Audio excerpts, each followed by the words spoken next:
तो चलिए हम दूसरा सवाल करते हैं। दूसरे सवाल में कह रहा है कि एक क्रिकेट टीम के एक कोच ने 3900 रुपये में 3 बल्ले तथा 6 गेंदें खरीदी।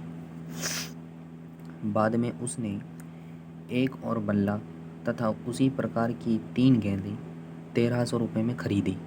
इस स्थिति को बीजगणित तथा ज्यामितीय रूपों में व्यक्त कीजिए। तो चलिए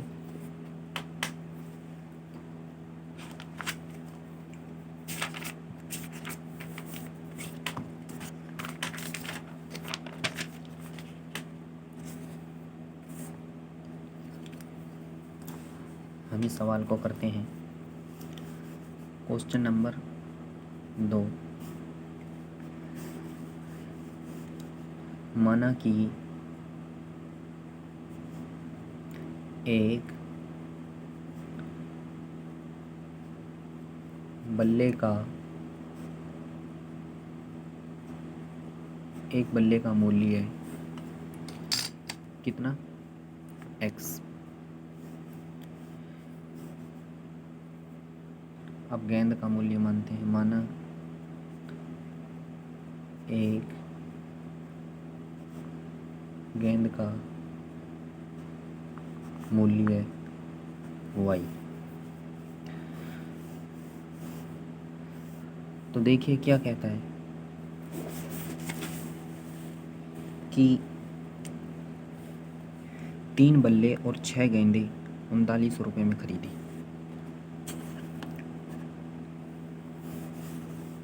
बल्ले 3 है, 3x प्लस 6 गेंदें खरीदी, गेंद y, 6y कितने में खरीदी? 3900 रुपये में खरीदी है। ये हुई हमारी समीकरण नंबर 1। उसके बाद कहता है कि एक बल्ला x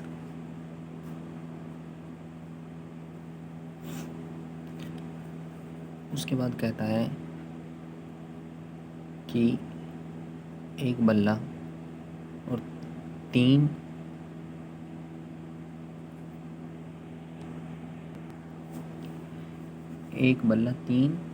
गेंदें कितने रुपए में खरीदी है?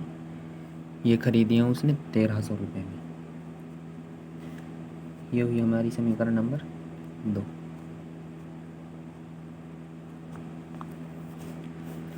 तो हम समीकरण 1 3x प्लस 6y बराबर 3900।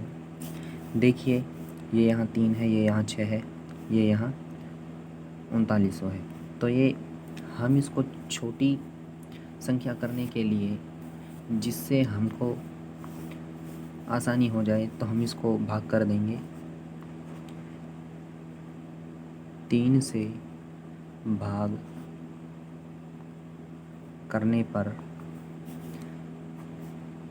देखिए 3 से भाग, यहाँ x बच जाएगा, यहाँ 2y बच जाएगा और यहाँ 3 1 3 3 3 9 1300 बच जाएगा।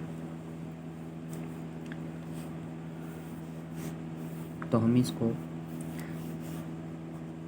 ये हमारी समीकरण नंबर 1 है, हम इसे करते हैं x प्लस 2y बराबर 1300। देखिए 2y बराबर 1300, ये x यहाँ पे प्लस का है, यहाँ पे माइनस का हो जाएगा x। तो देखिए y बराबर 1300 माइनस x, ये यहाँ पे गुणा में है तो ये यहाँ पे भाग में आ जाएगा।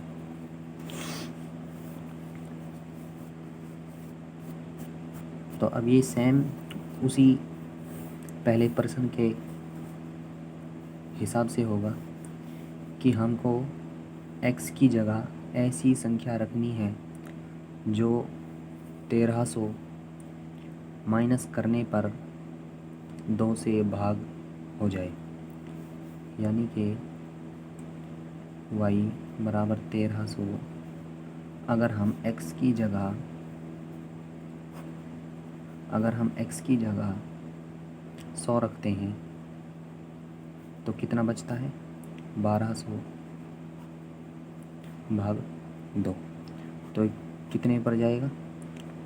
600। हम इसकी एक सारणी बनाते हैं।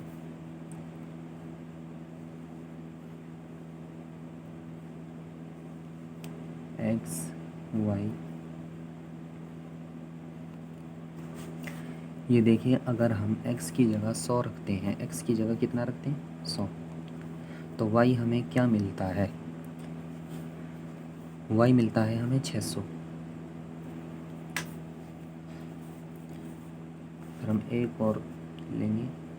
अगर हम x की जगह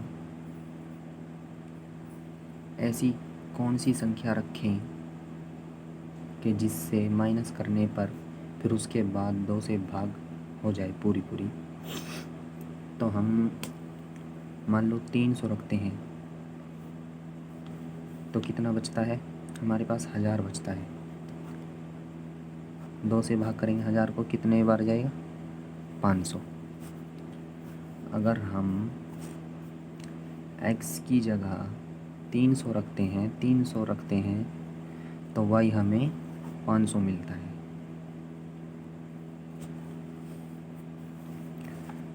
एक संख्या और लेते हैं हम। अगर हम x की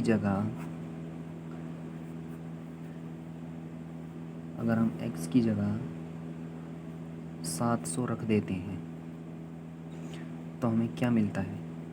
1300 में से 700 गए तो कितने बचे? 600 भाग में 2, 600 को काटेंगे 2 से, कितने बार जाएगा? 300। अगर हम x की जगह 700 रखते हैं तो हमें y कितना मिलता है? y मिलता है हमें 300। अच्छा, ये तो कर ली हमने समीकरण नंबर 1 से। अब हम समीकरण नंबर 2 से करेंगे।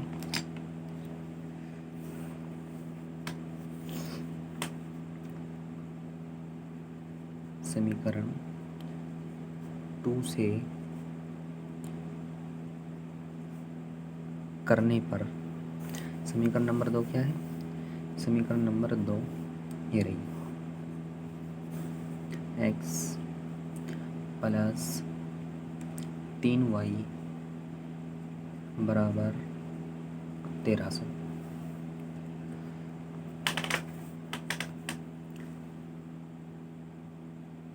देखिए 3y 1300, x इधर को आ जाएगा माइनस y 1300 माइनस x, ये यहाँ गुणा में है, ये यहाँ भाग में जाएगा। हम फिर इसको इसी प्रकार से देखते हैं कि x की जगह क्या रखा जाए और y को हमें क्या मिलेगा। तो देखिए, हम सारणी बनाते हैं डायरेक्ट, ज़्यादा टाइम वेस्ट ना करते हुए। x y, अगर हम x की जगह 100 रखते हैं तो y हमें क्या मिलता है? y मिलेगा हमें 3 से, ये मिलेगा हमें 400। फिर हम एक और संख्या रख कर देखते हैं। अगर हम x की जगह 400 रखें तो हमें y क्या मिलेगा? y मिलेगा हमें 300। फिर हम दूसरी संख्या देखते हैं कि हम अगर x की जगह 700 रखें तो हमें y क्या मिलेगा? y मिलेगा जी हमें 200।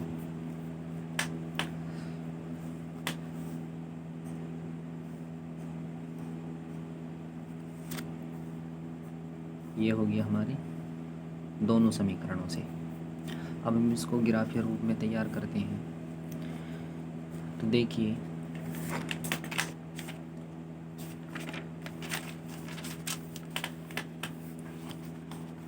देखिए पहले समीकरण 1 से देखिए, समीकरण 1 का ये रेखा चित्र है, तो इससे हम देखते हैं 100, 200, 300, 400, 500, 100, 700, 800, 100, 200, 300, 400, 100, 600, 700, 800। ये हमारी ये वाली लाइन x है, ये वाली लाइन y है। ये यहाँ पे है जो ये माइनस की है, और जो नीचे को है ये भी माइनस की है। जो सीधे हाथ की तरफ है ये प्लस की है, और जो ऊपर को है ये भी प्लस की है। अब देखते हैं हम x की जगह 100, तो y हमें क्या मिलता है 600, यानी कि ऊपर को सीधा चलो, यहाँ पर बिंदु बनेगा। फिर हम देखते हैं x की वैल्यू 300 है और y की वैल्यू 500 है। x ये वाली लाइन है, इसकी वैल्यू 300 है और y की वैल्यू 500 है, तो इसका बिंदु बनेगा यहाँ पे। फिर उसके बाद देखते हैं हम x की वैल्यू 700 है और y की वैल्यू 300 है। x की वैल्यू 700 है और y की वैल्यू 300 है, तो ये हमारा बिंदु बनेगा यहाँ पे, ये बन गया। तो ये बिंदु हमारा क्या है 700, y 300, एंड ये बिंदु हमारा क्या था x 300, y 500, 300, 500। ये बिंदु हमारा क्या था x की वैल्यू 100 और y की वैल्यू 600, 100, 600। अब हम इन तीनों बिंदुओं को मिला देंगे,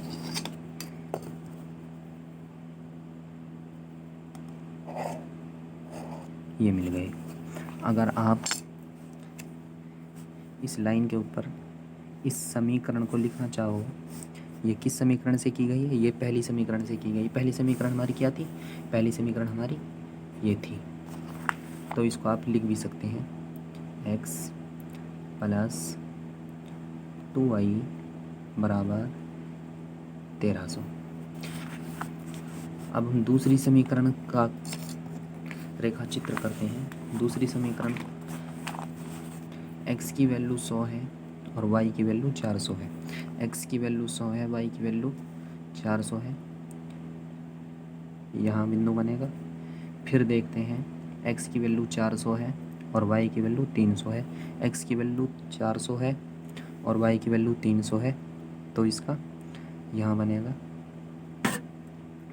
उसके बाद x की वैल्यू 700 है और y की वैल्यू 200 है। x की वैल्यू x ये वाली लाइन x की वैल्यू 700 है और y की वैल्यू 200 है, तो ये बनेगा हमारा यहाँ पे, यहाँ पे। देखो इससे हमको डिस्टर्ब हो रहा है, तो इसको यहाँ पे लिख दो 700, 300 और यहाँ से इसको मिटा दो, तो ये बिंदु हमारा क्या है 700, y की वैल्यू 200। ये बिंदु हमारा क्या है x की वैल्यू 400, y की वैल्यू 300। ये बिंदु हमारा क्या है x की वैल्यू 100, y की वैल्यू 400। अब हम इन तीनों बिंदुओं को मिला देंगे ठीक इसी तरीके से। तो देखिए ये हमने मिला दिए। देखो अब इसको आपको देखने में परेशानी हो रही होगी, बाकी जब आप बिल्कुल साफ तरीके से बनाएंगे इसी प्रकार से बनेगा। पेपर में भी इसी प्रकार से बनाना है, ये आपको बड़ा अच्छा दिखेगा जब आप इसको सब में बनाएंगे। तो चलिए ये हमारा दूसरा क्वेश्चन पूरा हुआ। अब हम तीसरा क्वेश्चन देखते हैं। तीसरा क्वेश्चन कहता है 2 किलो सेब और 1 किलो अंगूर का मूल्य किसी दिन 160 रुपये था। 1 महीने बाद 4 किलो सेब और 2 किलो अंगूर का मूल्य 300 रुपये हो जाता है। इस स्थिति को बीजीय गणितीय तथा ज्यामितीय रूपों में व्यक्त कीजिए। देखो ये भी इसी तरीके का है। चलिए हम तीसरा क्वेश्चन करते हैं। क्वेश्चन नंबर 3 देखिए, माना 1 किलो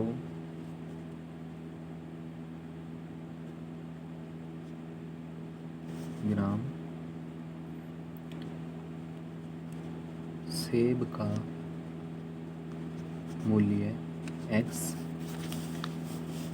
फिर उसके बाद माना एक, देखो ये जो 2 टिक मार्क ना लगा रहा हूँ, इसका मतलब है कि जो ये ऊपर का है यहाँ भी सेम ही है, तो टाइम वेस्ट की वजह से मैं इन 2 टिक मार्क को लगा रहा हूँ। सेब की जगह हम करेंगे अंगूर का मूल्य y। देखिए 2x प्लस 1y बराबर 160, ये हो गई हमारी समीकरण नंबर 1। अब कहोगे के जी ये किस तरीके से हो गई समीकरण नंबर 1? भाई उसने क्या कहा था, देखिए आप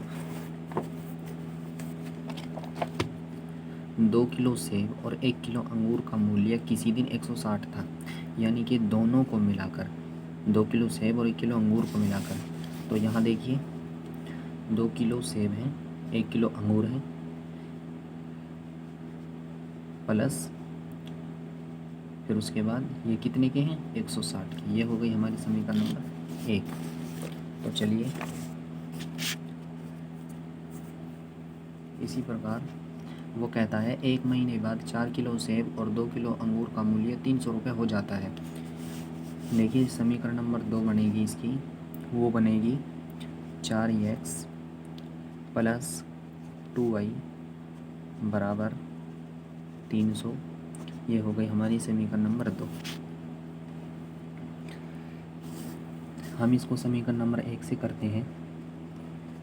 समीकरण नंबर 1 से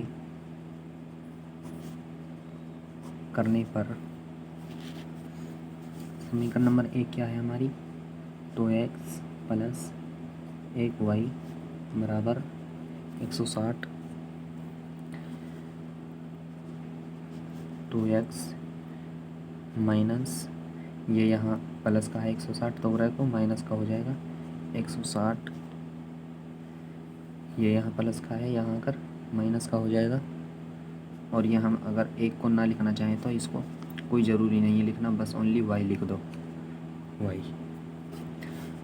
देखिए x बराबर 160, यहाँ माइनस का है, यहाँ प्लस का हो जाएगा, माइनस y, ये यहाँ 2 गुणा में है तो यहाँ ये भाग में हो जाएगा 2। तो देखिए हमको जैसा हमने पहले क्वेश्चन में करा था, हम इस प्रकार से एक सारणी बनाएंगे एंड यहाँ हमारा x होगा, यहाँ y होगा। देखिए अगर हम y की जगह ऐसा क्या रखें कि 160 माइनस भी हो जाए और 2 पूरा पूरा भाग भी हो जाए, तो देखिए 160 माइनस अगर हम y की जगह 50 रख देते हैं तो हमें क्या मिलता है, 160 में से 50 गए तो कितने बचे 110, तो इसको हम काटेंगे, ये हमारे पास कितना बचेगा, ये बचेगा हमारे पास करीबन देखिए 5, फिर दोबारा से 5 है ना, 55 बच गया। तो हमको क्या प्राप्त हुआ, y अगर हम 50 रखते हैं तो हमें x क्या मिलता है 55 मिलता है। अगर हम y की जगह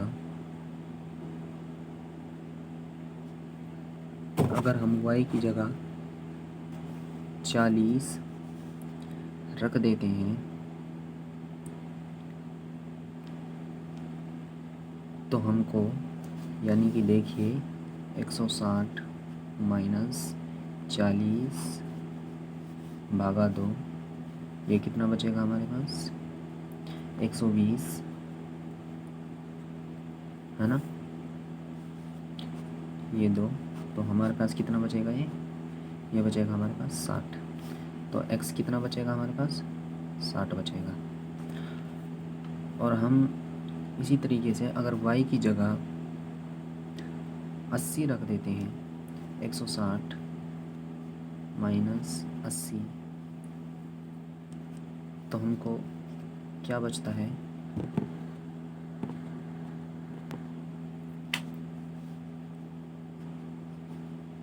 80 भागा 2, ये कितना हुआ 40। अगर हम y की जगह 80 रख देते हैं तो हमको क्या मिलता है, x क्या मिलता है हमको 40। मैंने यहाँ 3 किए ही हैं, अगर आप चाहो तो तीसरे को मत करो, बस 2 ही 2 कर लो, कोई ज़रूरी नहीं है 3 करनी। अगर आप चाहो तो इनको 4 भी कर सकते हो, आप चाहो तो कितना ही बढ़ा सकते हो। तो हमने 3 की हैं, आप चाहो तो इसको 2 भी कर सकते हो, इसको मिटा सकते हो, ये 2 ही रह जाएंगे। अब हम इसको समीकरण 2 से करते हैं। समीकरण 2 क्या है हमारे पास, समीकरण 2 है, देखिए ये रही 4x 2y 300, 4x plus 2y बराबर 300। तो देखिए हम इस समीकरण को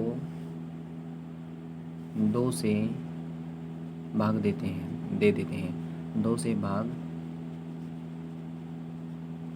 करने पर हमें क्या मिलता है 2x प्लस y बराबर 150, हमारे पास ये बचता है। तो देखिए 2x बराबर 150 minus y x 150 minus y, ये यहाँ गुना में था, यहाँ कितना आएगा भाग में 2। तो हमको इसी प्रकार देखिए x y, अगर हम y की जगह 50 रख देते हैं तो हमें इसकी जगह x की जगह हमको क्या मिलता है, देखिए 150 50 2 100 बच गए, 2 से भाग करेंगे 50 बच जाएगा 50। फिर हम अगर y की जगह 40 रखें तो हमको x क्या प्राप्त होगा 60। अगर हम y की जगह अगर हम y की जगह 70 रखते हैं तो हमको x क्या प्राप्त होगा, ये हमको प्राप्त होगा 40, क्या प्राप्त होगा 40। तो देखिए अब हम इसका ग्राफ बनाते हैं।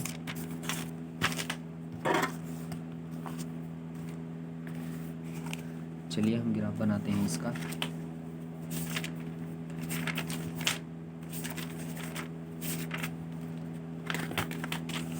ये देखिए समीकरण 1 से करने पर हमें क्या प्राप्त हुआ था, x की वैल्यू 55 है, y की वैल्यू 50 है। x की वैल्यू 55 है,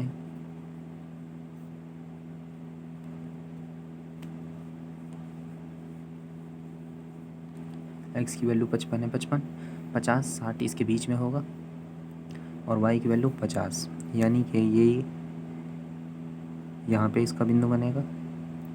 फिर x की वैल्यू 60 है, y की वैल्यू 40 है, x की वैल्यू 60 है, y की वैल्यू 40 है, तो ये देखिए ये यहाँ पे बनेगा। फिर देखिए x की वैल्यू 40 है, y की वैल्यू 80 है, x की वैल्यू ये 40 है, y की वैल्यू 80 है, यानी कि ये हमारा बनेगा यहाँ पे। तो हम इसको मिला देंगे, ये हमारा मिल जाएगा।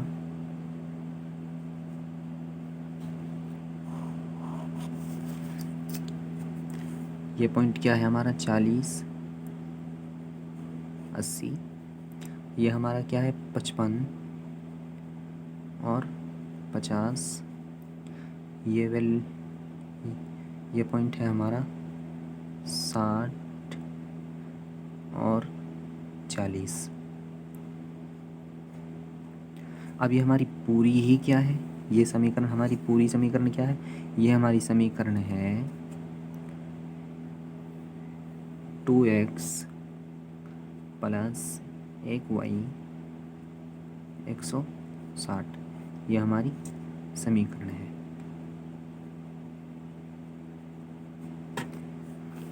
फिर हम दूसरी समीकरण देखते हैं। दूसरी समीकरण में हमें क्या प्राप्त हुआ है। दूसरी समीकरण से हमें x की वैल्यू 50, y की वैल्यू 50, x की वैल्यू 50 है, y की वैल्यू भी 50 है, तो ये यहाँ पॉइंट बनेगा। फिर उसके बाद x की वैल्यू 60 है, y की वैल्यू 40 है, x की वैल्यू 60 है, y की वैल्यू 40 है, ये यहाँ पे बना ही हुआ है। फिर दोबारा ये अब इसमें इस्तेमाल किया जाएगा। x की वैल्यू 40 है, y की वैल्यू 70 है, x की वैल्यू ये 40 है, y की वैल्यू ये 70 है।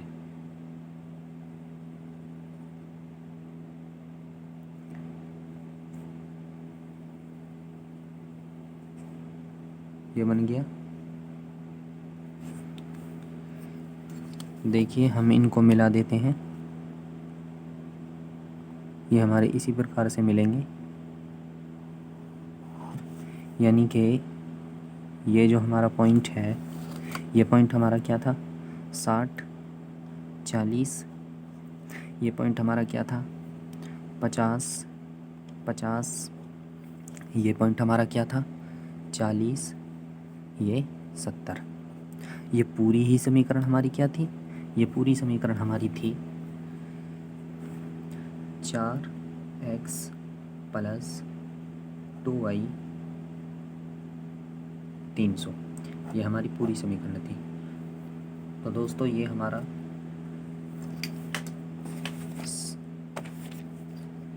प्रश्नावली 3.1 के तीनों सवाल हो गए हैं। चलिए नेक्स्ट वीडियो में मिलते हैं।